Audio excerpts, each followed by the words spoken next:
Indah sekali suasana kali ini melengkapi tembang-tembang jadulnya Indonesia.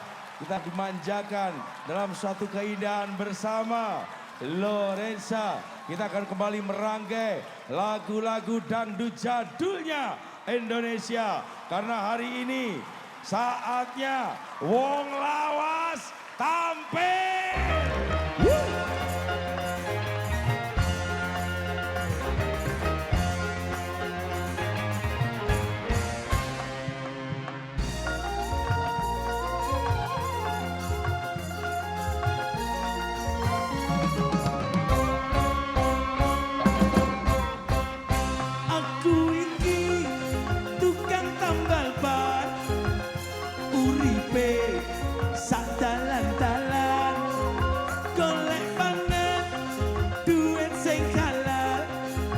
Waton cukup kanggo sandang lan pangan.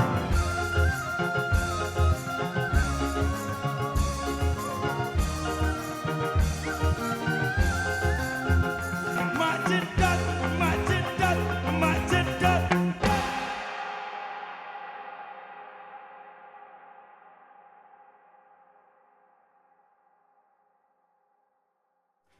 Ya, awalnya sebenarnya kita tidak menyangka sih kalau Lorensa bakal seperti ini, karena kita juga tidak begitu mengenal tentang dunia medsos ya, karena usia dari pemain Lorensa itu sendiri sudah usia di atas 50. Tapi karena perkembangan media sosial, Lorensa ternyata bisa viral, dan alhamdulillah dengan keviralan Lorensa banyak mendapatkan job untuk manggung di berbagai tempat. Senang pasti, tapi susah juga ada, karena dengan adanya keviralan menyita banyak waktu untuk melaksanakan pentas-pentas tersebut. Ya, kalau sejarah musik dangdut itu sendiri yang cukup terkenal adalah bahwa dangdut itu adalah asli musik Melayu gitu, yang kemudian terpengaruh dengan gaya musik India.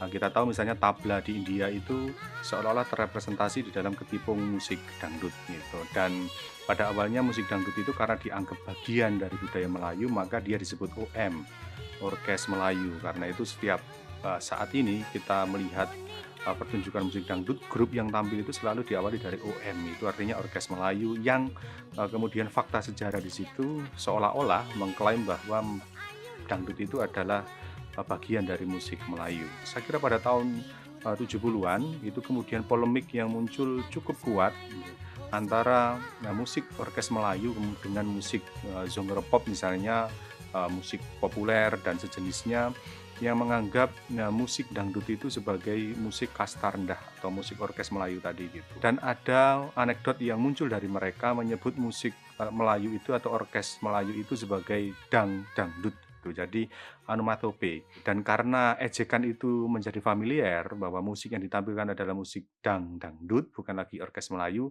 maka kata dangdut menjadi idiom pengganti yang saat ini lebih kita kenal dengan adanya Orkes Melayu, tetapi tampilan musiknya disebut sebagai musik dangdut.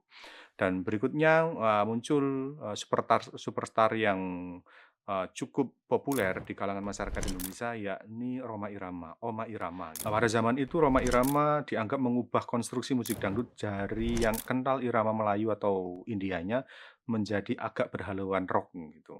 Kita tahu misalnya penampilan gitarnya dengan diangkat ke atas, ke bawah, dan lain sebagainya dengan ornamentasi petikan gitar yang lebih banyak, itu menunjukkan bahwa dangdut bermetamorfosis. Dan di era Rhoma Irama inilah kemudian dangdut tampil di atas panggung selayaknya konser musik pop, konser musik underground yang dinikmati oleh ratusan ribu orang. Dan tema-tema liriknya Rhoma Irama itu kekal sampai hari ini karena dianggap menjadi bagian dari kehidupan masyarakat Indonesia.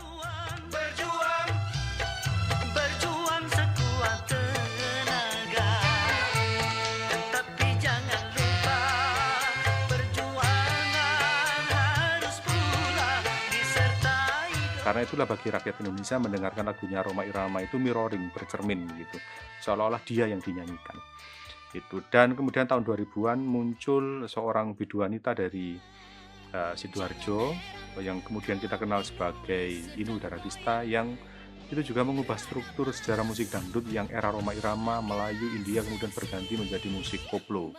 Kita tahu sejak era Inul itu yang spesifikasi pola permainan ketipungannya menjadi lebih keras, menjadi lebih cepat mengentak.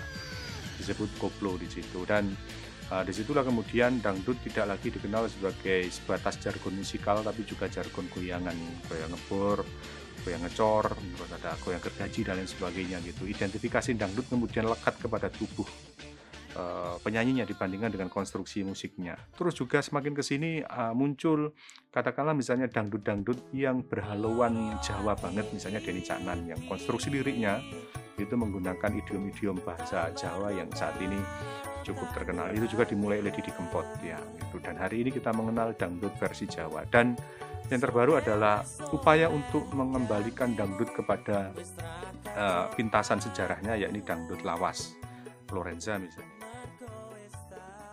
Saya sebagai pemilik dulu awal berdiri itu sebelum ada Lorenza kan saya bikin mainan, bikin sound tahun 99 itu. Di tahun 2000 itu sering jobnya banyak sekali di hajatan. Terus berlanjut ada temen ngajak kerja bareng, main di lapangan dulu sama partneran sama temen, bikin jalan orkes. Tapi saya punya feeling kok saya mau akan ditinggalkan. Nah, singkat cerita disitulah timbul, udah Pak, Pak Budi kan punya sontol, terus temen nyeletuk, Pak, apa nggak sebaiknya bikin yang namanya aneh, pokoknya yang unik gitu. Terus akhirnya muncullah, Pak, bikin namanya Lorenza. Terus saya pikir, terus saat kelahiran anak saya di 2001 itu saya cocok aja nama Lorenza, lorong sempit enak rasane atau lobeng sempit enak rasane. Terus akhirnya kita pakai, kita bisa jalan sebulan itu pernah kejadian itu Lorenza itu bisa 23 ya kalau enggak, pokoknya kelihatannya 23 kali dalam sebulan. Luar biasa, saya sampai tele-tele itu. Terus digandeng juga sama jalan sama Mbak Inul Daratista, itu juga kita keliling sampai kewalahan, juga penontonnya luar biasa, budak. Dulu itu tahun 2003 ya. Setelah itu jalan sampai di tahun 2007. Sampai 2007 saya dinamika ikut ke berpartneran ke ranah politik. Akhirnya saya berhentikan. Saat itu vakum. Terus begitu tahun 2012 saya minta untuk saya lanjutkan. Alhamdulillah di waktu itu Pak Budi mengizinkan. Waktu itu orkes Melayu banyak sekali istilah yang genrenya itu koplo. Di tahun 2019 saat itu pandemi Covid, untuk pembatasan semua kegiatan terutama musik bahkan sampai tidak diizinkan. Untuk itu waktu itu kami sama teman-teman ya kumpul-kumpul aja untuk ya sebenarnya untuk menghibur aja sendiri sih, dengan bawain lagu-lagu jadul yang lagu tahun 70-an 80-an. Kebetulan mungkin saat itu ada yang video-video pakai HP, tapi nggak tahunya itu malah diterima sama masyarakat. Yo, akhirnya tahun 2023 kami serius untuk mengelola dangdut yang cirinya itu dangdut jadul, dangdut yang saat itu lagu-lagunya itu viral di tahun 70, 80, 90. Untuk viralnya Lorensa itu udah pasti itu fan-fan itu, dukungan dari fan-fan dari mana aja, jelas karena barometernya suatu grup itu ya karena fan itu juga. Kalau fannya banyak ya otomatis kan ya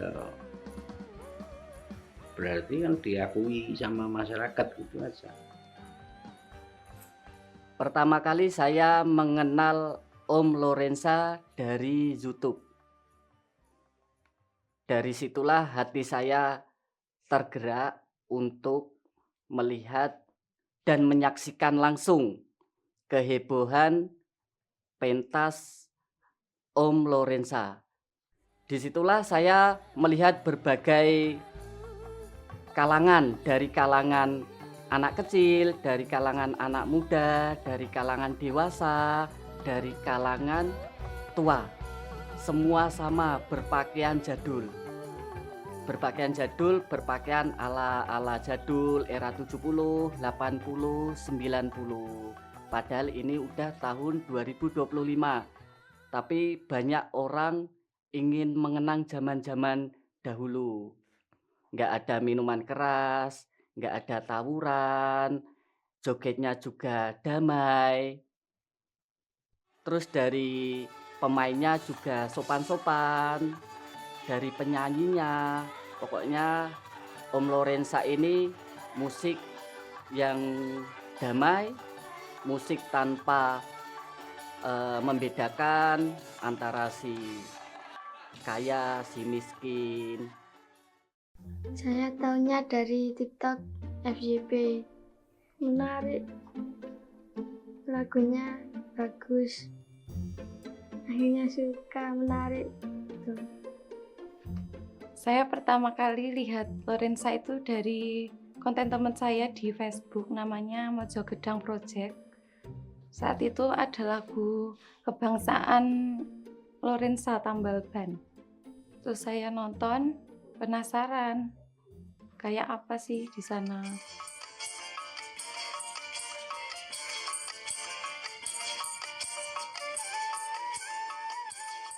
Awalnya saya ikut-ikutan Bapak, terus saya lihat suka gitu. Terus habis itu saya ke sana sendiri. Pokok setiap acara itu saya videoin, padahal juga belum tahu lagu-lagunya juga. Terus habis itu saya konten terus sampai ngikuti sampai sekarang.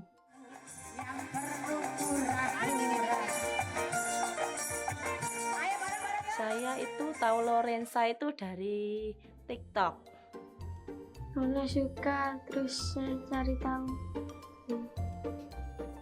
Terus saya dapat kabar dari teman saya, ada event Lorensa, ayo kita ikut lihat Lorensa sambil ngeluruk sambil jualan, sambil joget-joget sama teman-teman.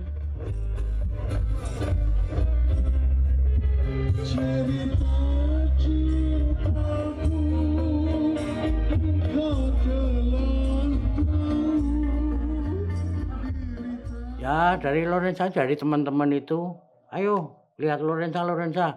Ya waktu itu Lorensa itu memang saya tahu Lorensa itu dangdutan. Tapi yang Lorensa ini sejuk enak. Saya jadi suka ikut Lorensa. Dimanapun Lorensa saya tetap ada. Biarpun ya sudah tua. Tapi ya tua-tua saya itu kan gimana ya? Ya mengenang masa muda. Gitu. Lorensa tetap well.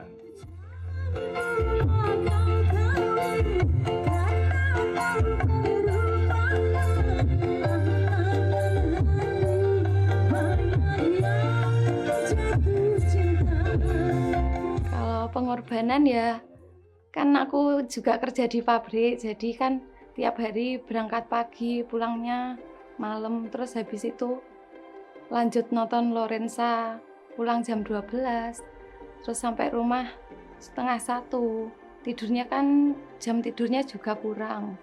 Jadi di kerjaan itu ngantuk gitu juga. Pengorbanan saya itu ngeluruk di Jogja. Dari rumah sampai Jogja itu perjalanan 3 jam. Itu ndalala sampai lokasi itu HTM. Mau nggak mau saya harus masuk soalnya sudah kadung fan banget sama Lorenza. Pengorbanan memang akeh. Tapi saya memang hobi. Contoh pengorbanan itu ya saya jual motor buat lihat Lorenza, buat nguruk. Pertama kali saya nonton orkes Melayu Lorenza, saya minta izin sama istri saya. Istri saya bilang, nggak usah, di rumah aja. Dari situ saya berbohong sama istri saya. Terus saya keluar izin sama ibu saya. Ternyata ibu saya buat status dangdut Om Lorenza. Dari situ istri saya telepon waktu saya joget-joget. Telepon saya nggak angkat. Pesan suara, kok kamu udah membohongi saya? Dari situ saya diblokir selama 1 minggu. Terus saya telepon sama kakak saya yang di Thailand, kakak istri saya. Mungkin kakak saya ngasih tahu sama istri saya. Terus istri saya membuka blokir saya. Istri saya minta maaf sambil nangis-nangis. Saya juga minta maaf, saya pun sambil menangis. Soalnya saya udah salah. Terus dari situ saya minta izin. Yang sekarang saya mau ikut Lorenza terus kemana saja. Istri saya mendukung. Ya udah mas, selagi masih positif jalanin aja. Kalau saya mungkin berhenti waktu diblokir, mungkin orang nggak kenal yang namanya Agus Nogosari. Kau bilang cinta padaku, aku bilang pikirku. Tidak pernah terbayangkan dalam para pemain di Lorenza itu akan seperti ini, karena kita dulu hanya coba-coba memainkan lagu-lagu lama. Dengan perkembangan musik yang seperti ini, mana mungkin lagu-lagu lama mau digemari lagi. Lagu kong ini sing arep gelem sapa, jamane kong ini kan begitu. Tapi kita juga tidak menyangka kalau ternyata justru malah diterima di masyarakat. Bahkan ketika Lorenza itu pentas di mana-mana, mereka dengan rela datang dengan biaya sendiri. Itu membanggakan dan sangat menjadi motivasi bagi kami untuk terus maju.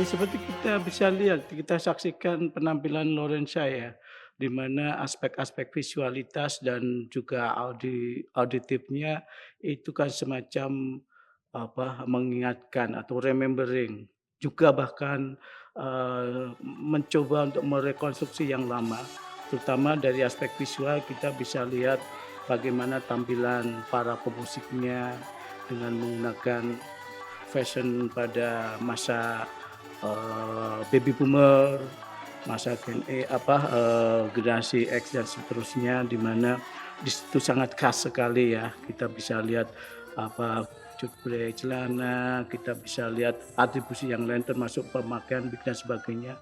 Dan satu lagi tentang aspek suara tadi atau auditifnya tadi, kita bisa mendengarkan dangdut pada masa itu, pada masa generasi X, generasi baby boomer itu jaya, dangdut jadul, kemudian kita sebut seperti itu.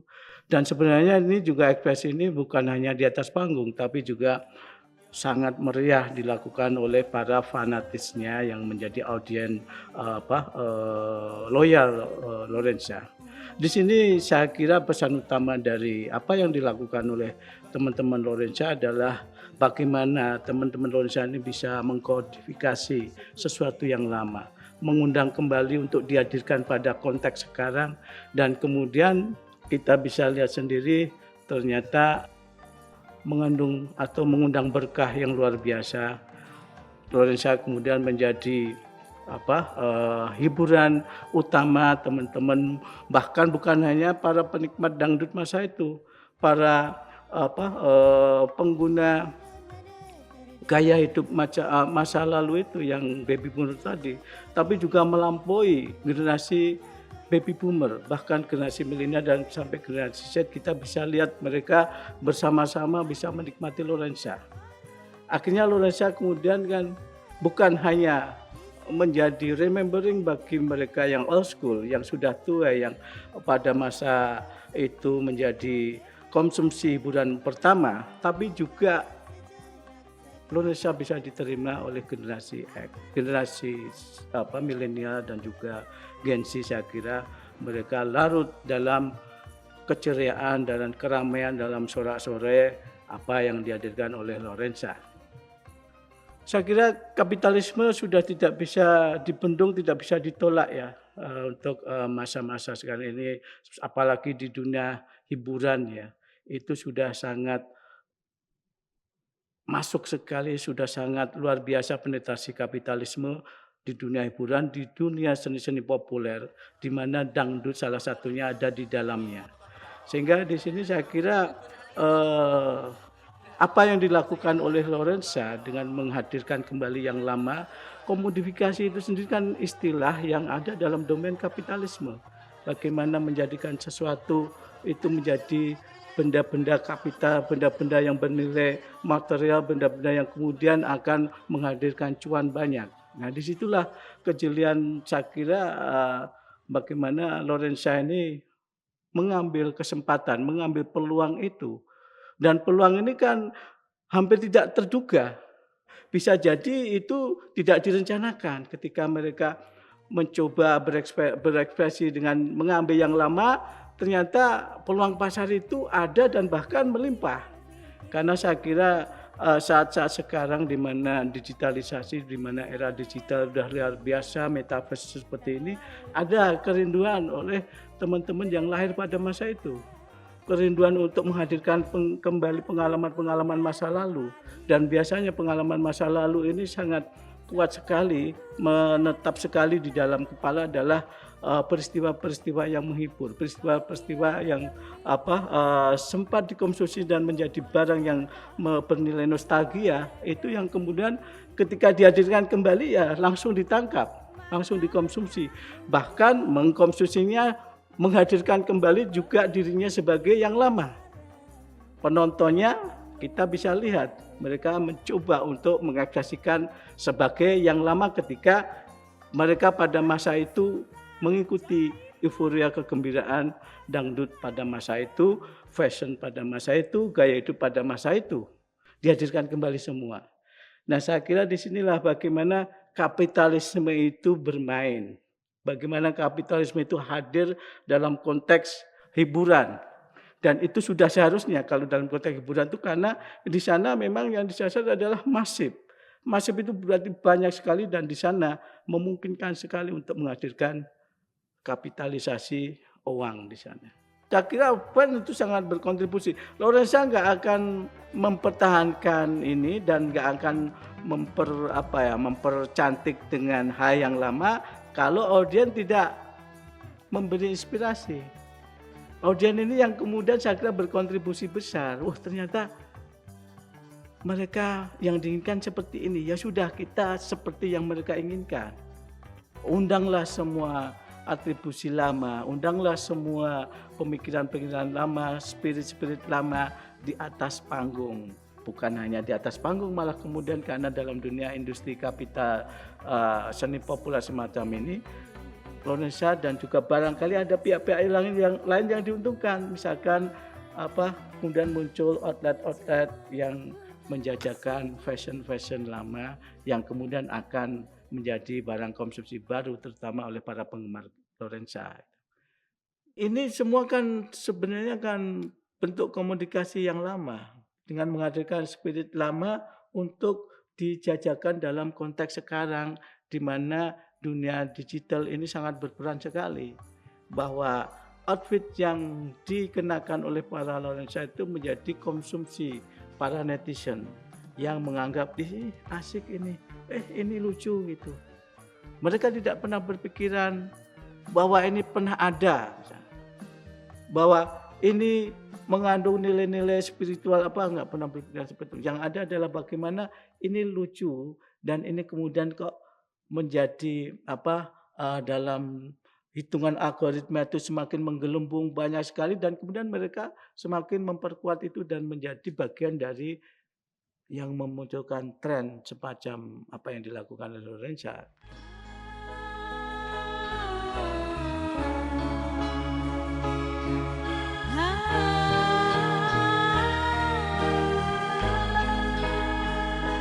Ya oke, untuk Lorenza saya kira ini yang harus disadari adalah ini dunia industri hiburan yang di sana di belakangnya adalah bagaimana aspek kapitalisme itu sangat menentukan. Bagaimana kemudian di sana tren itu sifatnya temporal. Jadi saya kira dengan kesadaran seperti itu, siapapun yang ada dalam dunia populer tidak pernah menjadi puncak selamanya. Pasti akan muncul sosok-sosok lain, grup-grup lain yang akan menjadi diva dan akan mengisi puncak-puncak berikutnya.